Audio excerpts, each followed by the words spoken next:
Hello everyone, welcome to my channel UPSC with Lavisha. This is Lavisha, your UPSC mentor, and in today's modern history class, we will discuss some miscellaneous topic.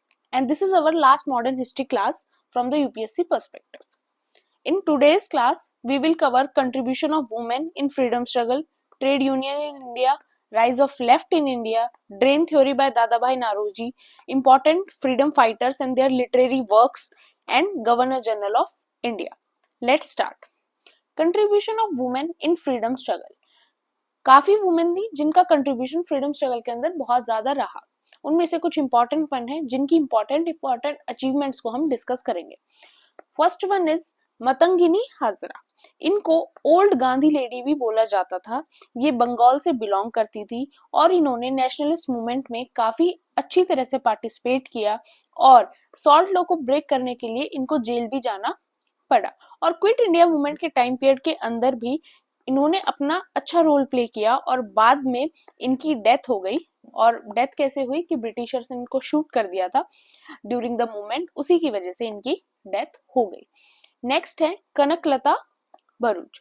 ये भी एक 17 year की ही थी सिर्फ, और ये असम से belong करती थी और 17 ईयर की एज में ही इनको भी ब्रिटिशर्स ने शूट कर दिया था और इनकी डेथ हो गई थी। इन्होंने भी क्विट इंडिया मूवमेंट के टाइम पीरियड के अंदर काफी अच्छा पार्टिसिपेशन किया था और असम के पॉपुलर कल्चर में इनको बीरबाला भी बोला जाता है। नेक्स्ट है कैप्टन लक्ष्मी सहगल। ये एक आईएनए की कैप्टन थी, रानी झांसी रेजिमेंट की, जिसको हमने कल डिस्कस किया था। और आईएनए ट्रायल्स के दौरान इनको भी जेल में जाना पड़ा था और बाद में जब इंडिया इंडिपेंडेंट हो चुका था 1947 में, उसके बाद ही इनको जेल से रिलीज किया गया था। नेक्स्ट है कमला देवी चट्टोपाध्याय। ये ओरिजिनली मैंगलोर से थी बट बाद में इन्होंने अपनी चीजों को बंगाल के अंदर ऑपरेट किया। ये एक बहुत अच्छी एजुकेटर थी, सोशल रिफॉर्मर थी और कल्चरल एक्टिविस्ट भी थी। इन्होंने सिविल डिसोबीडियंस मूवमेंट और क्विट इंडिया मूवमेंट दोनों में पार्टिसिपेट किया था। इंडिपेंडेंस के बाद इनको पद्म भूषण भी दिया गया और पद्म विभूषण अवार्ड भी दिया गया। नेक्स्ट है अरुणा अशरफ अली। इनके बारे में हमने कल भी देखा था। इनका पहले नाम था अरुणा गांगुली, लेकिन शादी के बाद इनके नाम के आगे अशरफ अली ऐड हो गया था इन 1928। ये गोखले मेमोरियल स्कूल के अंदर पढ़ाती थी। इन्होंने सिविल डिसोबीडियंस मूवमेंट के अंदर पार्टिसिपेट भी किया और इनको जेल भी हुई। और उसके बाद 9 अगस्त 1942 को यही थी जिन्होंने इंडियन फ्लैग को होस्ट किया to mark the beginning of quit India movement. और ये अंडरग्राउंड एक्टिविटी जितनी भी क्विट इंडिया मूवमेंट के टाइम पीरियड के अंदर हुई, जो हमने लास्ट क्लास में डिस्कस की, उनके अंदर इनका बहुत अच्छा पार्टिसिपेशन रहा। नेक्स्ट है सुचिता कृपलानी। इन्होंने भी क्विट इंडिया मूवमेंट के टाइम पर काफी अच्छा पार्टिसिपेशन दिखाया। कांग्रेस रेडियो को हैंडल करने में और उसको ऑर्गेनाइज करने में भी इनका काफी इंपॉर्टेंट रोल रहा और ये कंस्टिट्यूएंट असेंबली की मेंबर भी रही और बाद में भी इंडिपेंडेंस के बाद भी ये गवर्नमेंट की मेंबर रही। अब बात करते हैं development of trade union movement in India. Trade की स्टार्टिंग इंडिया के अंदर कहां से? इंडिया के अंदर पहली कॉटन मिल एस्टेब्लिश हुई 1853 के अंदर। अगर हम जूट मिल की बात करें तो जूट मिल रिशरा के अंदर 1855 में, जो कलकत्ता के नियर है वहां पर स्टार्ट हुई जूट मिल। और अगर हम फर्स्ट जनरल की बात करें जिसके अंदर वर्कर्स के राइट के बारे में लिखा हुआ था, तो वो था शरमजीवी, जिसको किसने पब्लिश किया था? शशिपदा बनर्जी जी ने 1870 के अंदर। उसके बाद 1881 में एमएन लोखंडे जी ने लिखा था दीन बानू, जिसके अंदर दीन बानू के अंदर क्या था? वर्कर्स की सिचुएशंस, उनकी जितने ग्रीवेंसेस थे, उनकी क्या हालत थी, उनके लिए क्या करना चाहिए, हर चीज के बारे में उन्होंने डिटेल में मेंशन किया था। बाद में यही थे जिन्होंने 1891 के अंदर पहली वर्कर्स की ऑर्गेनाइजेशन बनाई, जिसको बॉम्बे मिल भी बोला जाता है और मिल हैंड्स एसोसिएशन भी कहा गया। और उसके बाद मेजर चेंज आया 1920 में, जब लाला लाजपत राय जी की पार्टिसिपेशन से, लीडरशिप से the all India trade union Congress was created. फिर उसके बाद चेंज क्या हुआ?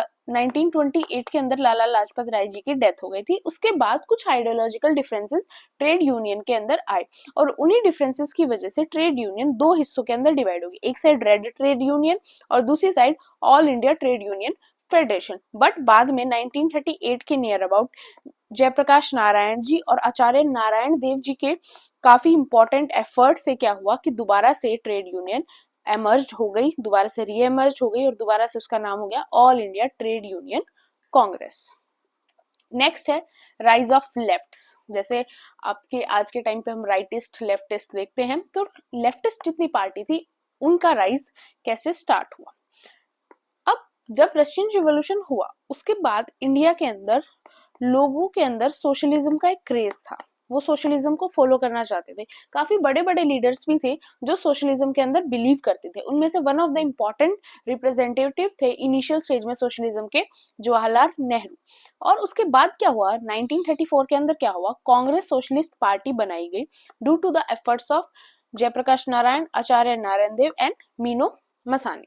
एंड इसके जो मैनिफेस्टो था सोशलिस्ट पार्टी का, वो सारी चीजें जब हमने 1937 के कल इलेक्शंस देखे थे उसके अंदर भी हाईलाइट हुए कि ये कितनी स्ट्रांगली सोशलिज्म के अंदर बिलीव करते हैं। सोशलिज्म का मेन मोटिव क्या होता है, सोशलिज्म का मेन मोटिव होता है सबको सब कुछ मिलना चाहिए, मतलब ज्यादा रिच और पुअर के बीच में डिफरेंस नहीं होना चाहिए, सभी एक लेवल के ऊपर इक्वल होने चाहिए, सभी के पास सारी बेसिक नीड्स जो है वो सबकी फुलफिल होनी चाहिए।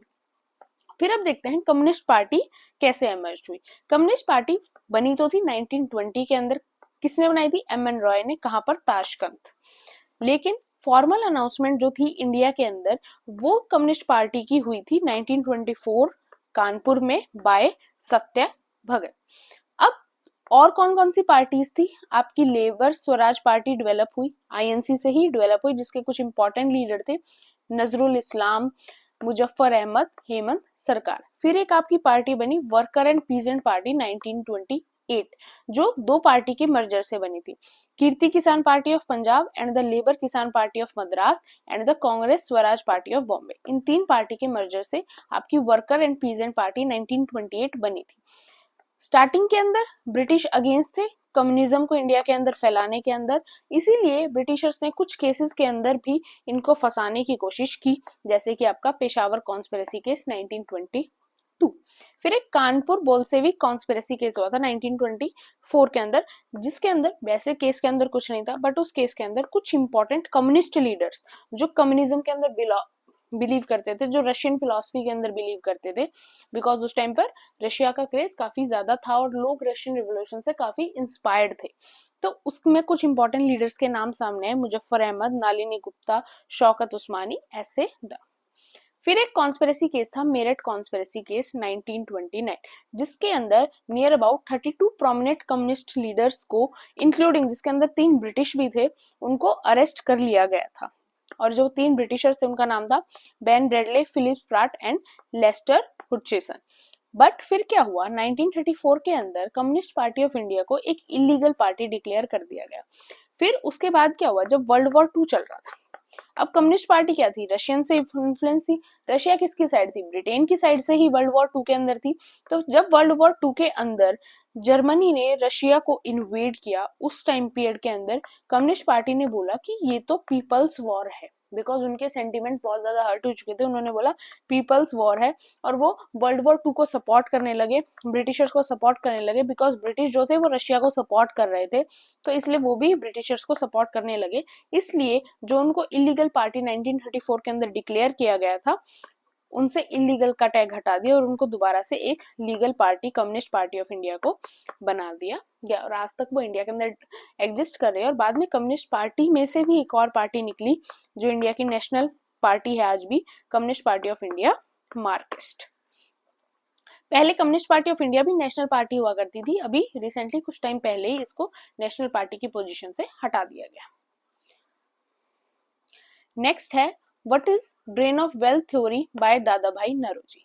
एक ड्रेन ऑफ वेल्थ थ्योरी थी जिसको किसने दिया, दादा भाई नौरोजी ने दिया। ड्रेन ऑफ वेल्थ का मतलब क्या था, दादा भाई नौरोजी का सिंपल सा थॉट था कि जो ब्रिटिशर्स हैं, जो ब्रिटिश गवर्नमेंट है, वो इंडिया की वेल्थ को ड्रेन कर रही है, इंडिया की इकोनॉमी को खत्म कर कर सब कुछ कहाँ भेज रही है, ब्रिटिशर्स के पास भेजिए, सब कुछ इंग्लैंड जा रहा है। मतलब सिंपल अगर हम लैंग्वेज में बात करें कि हमारा जो पैसा है वो हमारे काम ना आकर सब कुछ कहाँ जा रहा है, इंग्लैंड जा रहा है, और इंग्लैंड के लोगों के काम आ रहा है, और इंग्लैंड ग्रोथ कर रहा है इंडिया के पैसे से।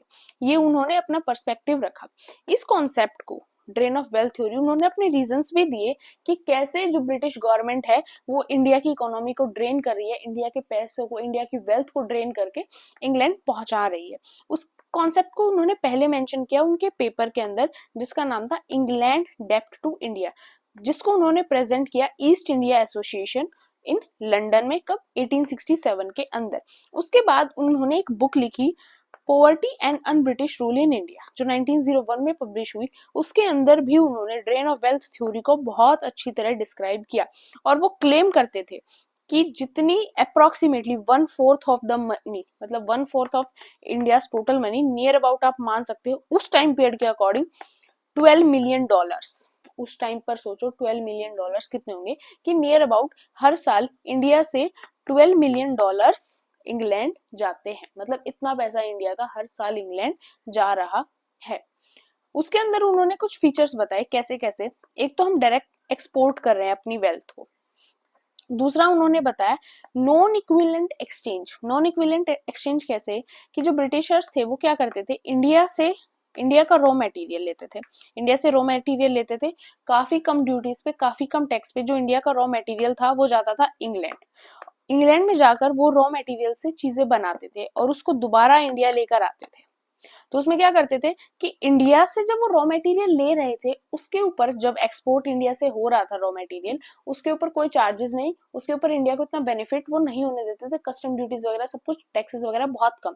फिर वही इंडिया का सामान यूज करके जब वो प्रोडक्ट्स बना रहे थे, उन प्रोडक्ट्स को जब वो वापस इंडिया में बेचने के लिए लाते, उसके ऊपर जब वो इंडिया से इंपोर्ट करवा रहे थे, उस टाइम पीरियड पे बहुत हैवी टैक्सेस इंडिया को देना पड़ता था और सारी चीजें बहुत हैवीली हो जाती थी, जिससे कि वो इंडिया के रॉ मटेरियल से चीजें बनाकर इंडिया में ही बेच रहे थे और इंडिया को प्रॉफिट भी नहीं हो रहा था। उसके अलावा देखें तो जो ब्रिटिश पर्सनल थे, जितने भी ब्रिटिश ऑफिशियल्स थे इंडिया के अंदर काम कर रहे थे, वो सैलरी कहाँ से ले रहे थे, इंडियन मनी से ही सैलरी ले रहे थे, इंडिया का पैसा ही उनको मिल रहा था और उनको बहुत हाई सैलरी उस टाइम पीरियड के अंदर मिल रही थी। और काफी होम चार्जेस थे, काफी पॉलिटिकल एडमिनिस्ट्रेटिव कमर्शियल टाइज थी, जिनसे भी इंडिया का पैसा इंग्लैंड इनडायरेक्टली और डायरेक्ट वे के अंदर जा रहा था। और इंडिया ने तो डायरेक्ट कॉलोनियल रूल को फंड ही किया है। ब्रिटिशर्स यहाँ रह रहे थे, खा रहे थे, उनके पास उनके बड़े बड़े लग्जरी बंगलोज थे, विलास थे, ऑफिसेस थे, सब कुछ थे। हर चीज को कौन मेंटेन कर रहा था, इंडिया का ही पैसा मेंटेन कर रहा था। इंडियंस को जो पैसा नहीं मिला, बिकॉज इंडियंस के पास तो उस टाइम पर पैसा था ही नहीं, पीजेंट्स वगैरह सब को 2 वक्त का खाना भी नहीं मिल रहा था, और वही ब्रिटिशर्स इंडिया के पैसे से फुल लग्जरी लाइफ को एंजॉय कर रहे थे इंडिया के अंदर। फिर अब देखते हैं कुछ फ्रीडम फाइटर्स जिनका इंडिया में काफी अच्छा कंट्रीब्यूशन है। मेन चीजें हमने सब कुछ डिस्कस कर लिया है, मेनली हमें अभी फोकस करना है लिटरेरी वर्क्स पे।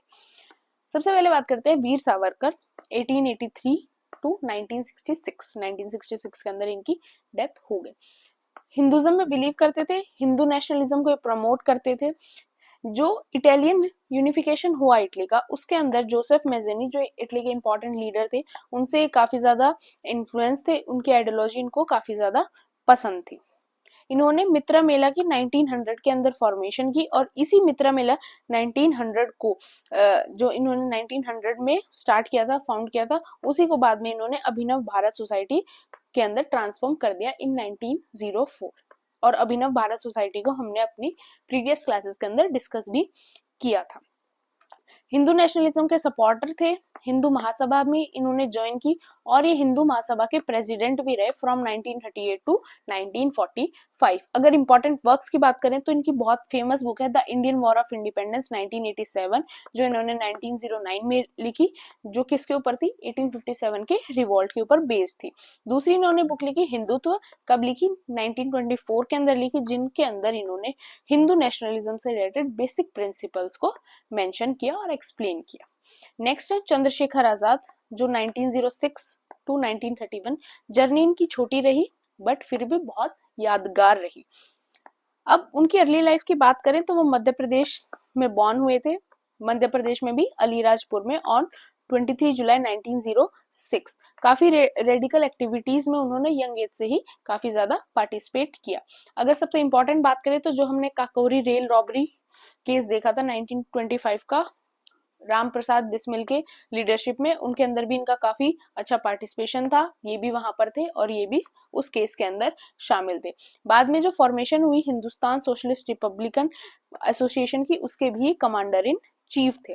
और जब ये कमांडर ऑफ इन चीफ थे, उस टाइम पर जितनी भी एक्टिविटीज, जो भी टेम्पलेट्स बनते थे जिनके अंदर इनका इन्वॉल्वमेंट होता था, वहां पर इनका नाम चंद्रशेखर की जगह पर बलराज मेंशन किया जाता था। जब भगत सिंह ने जॉन सॉन्ड्रेस की डेथ हुई, जिसके अंदर भगत सिंह इन्वॉल्व थे, उसके अंदर भी इन्होंने इनडायरेक्टली काफी इंपॉर्टेंट रोल प्ले किया था। ऑल्दो इन्होंने खुद को, अपने आप को गन से गोली मार ली थी, लेकिन फिर भी इनको आप सुसाइड नहीं कह सकते, बिकॉज उन्होंने ऐसा इसलिए किया था ताकि कोई ब्रिटिशर उनको ना मार सके। बिकॉज अगर वो खुद नहीं मारते तो ब्रिटिशर्स जो थे, ब्रिटिश गवर्नमेंट थी, उनको उस टाइम पर मार देती ऑन द स्पॉट, इसलिए उन्होंने खुद को सुसाइड, मतलब खुद को गन पॉइंट पे रखकर खुद को गोली मार ली थी, इसलिए वो भी एक शहीद ही हम उनको मानते हैं। और ऐसा उन्होंने किया था Alfred park in Allahabad on 27 February 1931। Next है भगत सिंह। अब जो भी सेंट्रल असेंबली पे इन्होंने बॉम्ब डाला और जैसे इनको मतलब फांसी की सजा मिली, वो सब कुछ हमने ऑलरेडी डिस्कस कर लिया था। यहाँ पर हम मेनली डिस्कस करेंगे कि ये कब बॉर्न हुए, अमृतसर के अंदर बॉर्न हुए। काफी मार्क्सिस्ट से, सोशलिज्म के आइडिया से काफी इफेक्ट थे। इन्होंने स्टार्टिंग कैसे की थी, इन्होंने सबसे पहले 23rd कैवलरी के अंदर ज्वाइन किया था एज अ सोल्जर, एंड इन्होंने बाद में नौजवान भारत सभा को भी इस्टेब्लिश किया, और उसके बाद इन्होंने हिंदुस्तान रिपब्लिक एसोसिएशन को ज्वाइन करने के बाद ये उसके इंपॉर्टेंट लीडर बन गए थे, एज वी डिस्कस्ड अर्लियर। इनकी दो इंपॉर्टेंट बुक्स हैं। फर्स्ट है why I am N atheist, काफी अच्छी बुक है, मैंने भी रीड किया है, अगर आपके पास टाइम हो तो आप भी रीड कर सकते हो, काफी छोटी बुक है। एंड सेकेंड है the jail notebook and other writings. फिर हम बात करते हैं महात्मा गांधी की। महात्मा गांधी से रिलेटेड मेनली उनके लिटरेरी वर्क्स हैं, जिनका मूवमेंट में पार्टिसिपेशन है वो हमने ऑलरेडी डिस्कस कर लिया। अगर लिटरेरी वर्क्स की बात करें तो जब वो यवाड़ा के जेल में थे, जब उन्होंने अपनी फेमस ऑटोबायोग्राफी लिखी the story of my experiment with truth, ये भी काफी अच्छी बुक है, और इसके अंदर आपको काफी वो साइड देखने को मिलेगी महात्मा गांधी की जो हम नॉर्मली बुक्स के अंदर कम स्टडी करते हैं। दूसरी है उन्होंने क्या किया था, ट्रांसलेट किया था songs from prison, drawing from Sanskrit hymns and Upanishad scriptures, और एक उन्होंने हिंद स्वराज लिखी। न्यूज़पेपर की बात करें तो उनके 4 इंपॉर्टेंट न्यूज़पेपर थे, Indian Opinion, Young India, Harijan and Navajivan, ये भी आपको याद रखना है। नेक्स्ट आते हैं जवाहरलाल नेहरू। ये इलाहाबाद में ये बॉर्न हुए थे, फिर उसके बाद ये इंग्लैंड चले गए स्टडी के लिए, बाद में 1912 में इंडिया के अंदर वापस आए थे। आने के बाद इन्होंने डायरेक्ट पॉलिटिक्स के अंदर एंटर किया। उन्होंने सबसे पहले बंकीपुर कांग्रेस के अंदर वहां पर इन्होंने अटेंड किया, और बाद में ये सेक्रेटरी बन गए होम रूल लीग के इलाहाबाद के अंदर इन 1990। उसके बाद इन्होंने काफी जगह अपने आप का कंट्रीब्यूशन दिया, और उसके बाद कांग्रेस के भी काफी बार ये प्रेसिडेंट बने, बाद में इंडिया के भी फर्स्ट प्राइम मिनिस्टर बने, और फिर 1964 के अंदर इनकी डेथ हुई थी। इंपॉर्टेंट अगर इनके लिटरेरी वर्क्स की बात करें तो discovery of India, letters from a father to his daughter and glimpses of world history, ये कुछ इनकी इंपॉर्टेंट लिटरेरी वर्क है। अगर फ्रीडम फाइटर्स में बात करें तो ये एक क्वेश्चन आया था आपका 2021 के अंदर। सिंपल क्वेश्चन था, who among the following is associated with songs from prison, a translation of ancient India religious lyrics in English. The simple answer है, अभी अभी हमने डिस्कस किया, मोहनदास करमचंद गांधी। तो इसलिए लिटरेरी वर्क से रिलेटेड कुछ में जितने भी फेमस फ्रीडम फाइटर्स है उनसे आपसे चांसेस होते हैं कि आपसे पूछा जा सकता है। अब हम बात करते हैं गवर्नर जनरल ऑफ इंडिया। 1828 से पहले जो बनते थे वो होते थे गवर्नर जनरल ऑफ बंगाल। अब गवर्नर जनरल ऑफ बंगाल हैं, वो मैं आपको टेलीग्राम के ऊपर आप उनकी एक लिस्ट शेयर कर दूंगी, आप चाहो तो एक बार गो थ्रू उनसे हो जाना, बाकी इतना इंपॉर्टेंट नहीं है, उनसे पूछ आने के चांसेस कम है। मेन इंपॉर्टेंट है आपके गवर्नर जनरल ऑफ इंडिया। तो हम पहले गवर्नर जनरल ऑफ इंडिया को डिस्कस करेंगे। पहले गवर्नर जनरल आपके बने लॉर्ड विलियम बेंटिंग। इनके टाइम पीरियड पे मेजर जो चेंजमेंट आया वो था, इन्होंने कुछ सोशल और एजुकेशनल रिफॉर्म्स किए। सबसे इंपॉर्टेंट था प्रैक्टिस ऑफ जो सती थी उनसे रिलेटेड, उन्होंने सती प्रथा से रिलेटेड एक एक्ट पास किया 1829 के अंदर, जिससे सती प्रथा को बैन कर दिया गया। ये एक उनका इम्पोर्टेंट जो उनके टाइम पीरियड पे हुआ वो एक इम्पोर्टेंट पार्ट था। उसके अलावा उन्होंने इंग्लिश को काफी ज्यादा प्रमोट किया, इंग्लिश को एज अ लैंग्वेज काफी ज्यादा प्रमोट किया। उसके बाद आए सर चार्ल्स मेटकेल्फे। इनके बारे में हमने एक चीज तो पहले भी देखी थी कि he is known as the liberator of Indian press, कि इन्होंने जो इंडियन प्रेस के ऊपर लाइसेंसिंग का वाला सिस्टम लगा हुआ था उसको हटाया था, इसलिए इनको लिबरेटर ऑफ इंडियन प्रेस बोला जाता है। और जो अमृतसर ट्रीटी हुई थी रंजीत सिंह के साथ 1809 के अंदर, and ensuring stability in Punjab until the first Sikh war in 1845, उनके अंदर भी इनका थोड़ा सा मेजर रोल रहा था। फिर आते हैं लॉर्ड ऑकलैंड 1836 टू 1842। इसके अंदर क्या था कि इनके टाइम पीरियड के अंदर भी वो सिख वाला और जो अफगानिस्तान के साथ इनके क्लैश थे ब्रिटिश के, वो चल रहे थे, जिसके अंदर इन्होंने थोड़ा सा मेजर रोल प्ले किया। इन्होंने एक ट्रिपटाइट ट्रीटी साइन की Maharaja Ranjit Singh of the Sikh Empire and Shah Shuja of Afghanistan के साथ। फिर आए लॉर्ड इलेनबर्ग, जिनके एडमिनिस्ट्रेशन के टाइम पीरियड पे ज्यादा इंपॉर्टेंट कुछ नहीं हुआ, जो एक हाईलाइट पॉइंट होता है ना, वो इनके टाइम पीरियड पे ऐसा कुछ भी नहीं था। फिर आए थे लॉर्ड हार्डिंग, जिनके टाइम पीरियड पे फर्स्ट एंग्लो सिख वॉर हुआ था। तो थोड़ा बहुत आपको याद रखना है, ज्यादा इतना याद रखने की जरूरत नहीं है। इंपॉर्टेंट है लॉर्ड डलहौसी 1848 टू 1856, बिकॉज इनको मेकर ऑफ मॉडर्न इंडिया भी बोला जाता है। और ये क्वेश्चन एक बार मेंस में पूछा भी गया था, आई थिंक 2013 के मेंस के अंदर पूछा गया था कि डलहौसी को मेकर ऑफ मॉडर्न इंडिया क्यों बोला जाता है। वो देखते हैं क्यों बोला जाता है। He spearheaded several progressive reforms in India, encompassing the establishment of railways. Railway India के अंदर इनके टाइम पीरियड में है, टेलीग्राफ इंडिया के अंदर इनके टाइम पीरियड के अंदर, पोस्टल नेटवर्क्स इन्हीं के टाइम पीरियड के अंदर इस्टेब्लिश हुए, पब्लिक इंफ्रास्ट्रक्चर इन्हीं के टाइम पीरियड के अंदर डेवलप होना स्टार्ट हुआ। जो गंगा कैनाल है उसकी इस्टेब्लिशमेंट जो है वो भी कंप्लीट कब हुई, इन्हीं के टाइम पीरियड के अंदर हुई।